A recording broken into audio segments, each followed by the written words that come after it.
Alrighty, so gas has been guided, and I'm gonna head home to my place with this beautiful Ducati Panigale. Yeah, it's a bad mother.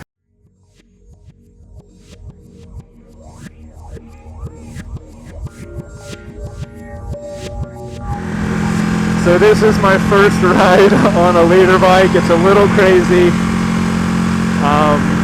Probably a bad idea to jump to such a fast motorcycle as my first leader bike, but it's a situation I've been given.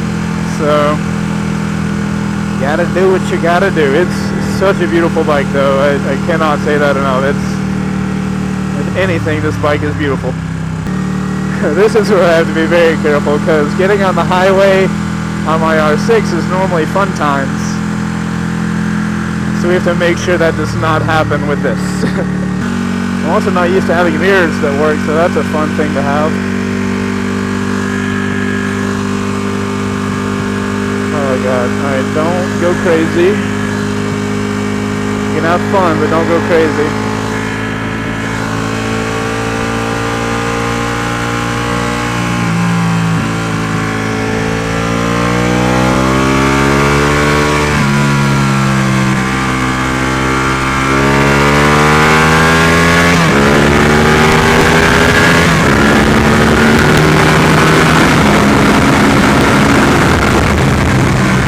Good God. How was I going 130? I felt like I was going like 85. I couldn't own a bike like this. I couldn't. I would go too fast. That is not what that feels like. Holy shit.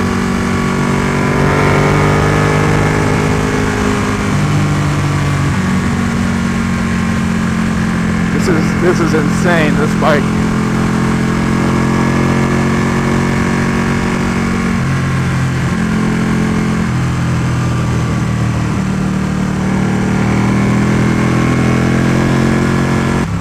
I'm gonna let this person get out of my way instead of fly around them.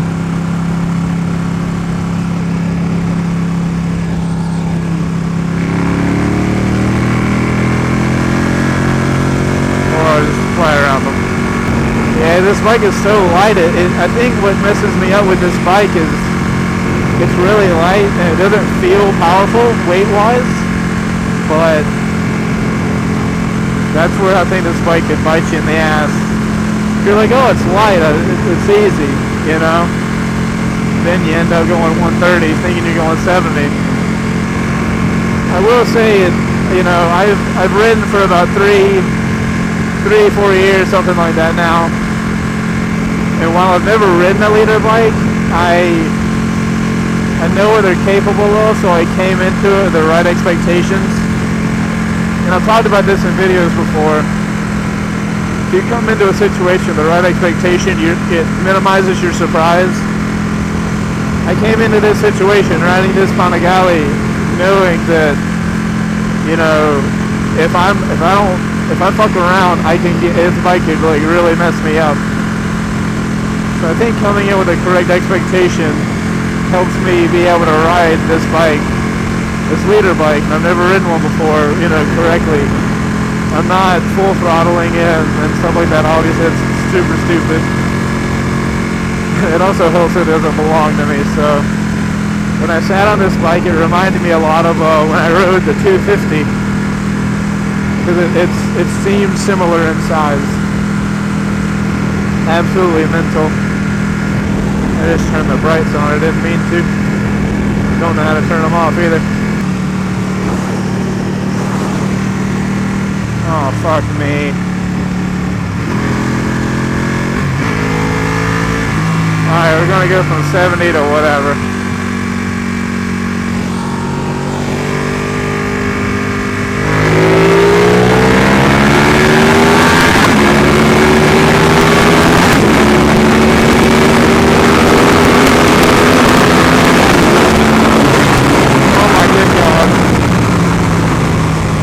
Oh my good God.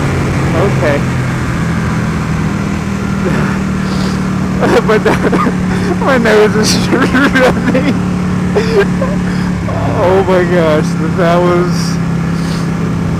was really intense. Okay. Let's just kind of collect ourselves. Holy shit. Oh my gosh, you don't feel like you're going that fast, but I was looking at the numbers as they were climbing, and I was just like, are you sure? Are you sure that's right? And the shifting, the bike is like, rah, rah. It's like, that is intense. Oh my goodness. 2012 Ducati Panigale. Crazy! Oh my goodness. What the hell was that? Yeah, I feel so much more forward on this bike, and the R6 has got a really aggressive seating position, but I feel like my arms almost have to be straight out for this bike, or maybe I'm not used to the seating position. I don't know. Something. It's a big deal when you've rode a 600 for so long and jump on a leader bike for the first time. That's a hell of an experience. I will say one thing is that I'm noticing is my variant feels really comfortable in this position. Like more comfortable than my R6. It's not to say my R6 isn't comfortable with the variant on, but sometimes there's slight tugging, and maybe I'm just not experiencing that quite yet, but it seems to be less so on this. Maybe it's the more forward body position or something. Such a different sound than the R6. I want to do a comparison video, just running exhaust, at different speeds and different RPMs, so you guys can understand how much different these are. One thing I am noticing is, I guess this comes with it being a lighter bike, is the stability on the highway. Like, I can feel the wind push me around a little bit. Once again, really similar to like a 250. And I don't know if that's necessarily a good thing. I don't know if you want that on a leader bike per se. My R6 feels more grounded, and like when it's windy, because it's not really windy out here, but I can feel the bike like wobble a little bit when I get a little wind side gust or whatever. I would love to be able to take something like this to the mountains, but I would want to have ridden it for about 2 weeks. I don't think I'd feel safe taking somebody else's bike, especially when this is expensive, to somewhere like Blood Mountain. If I didn't have experience on it, I wouldn't want to wreck it or anything. I'm a fan of my analog tack on my R6, but I can dig this gauge. I can totally dig it. Do not get over.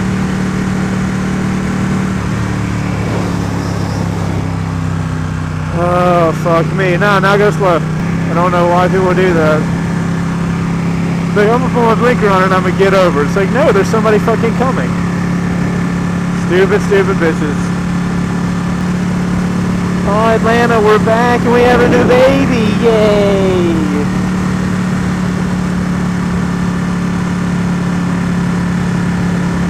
Oh, emergency.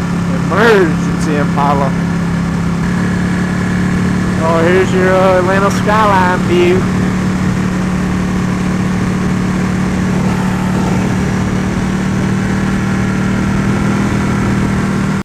My goodness gracious. Dude, I would get in so much trouble. I would get in so much trouble. I would die or go to jail. That would be my two options. There is no in between with this. Oh shit. That ain't me. Luckily. Or is it? No? I need to figure out, I need to be in a lane. I need to get over.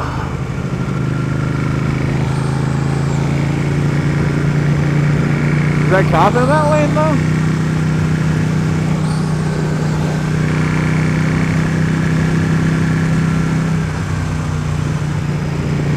He's pulling somebody else over. Not me, not today. Look at this magnificent machine. Something I find interesting about this bike is freezing. My R6 makes me want to go faster at low speed because the way the exhaust sounds, you feel like you're like winding up for something. This bike has more of a I dare you to fuck with me. I mean, that's what I feel like this bike is telling me at low speed. Whereas the R6 is like, drive me fast, just come on, drive me fast.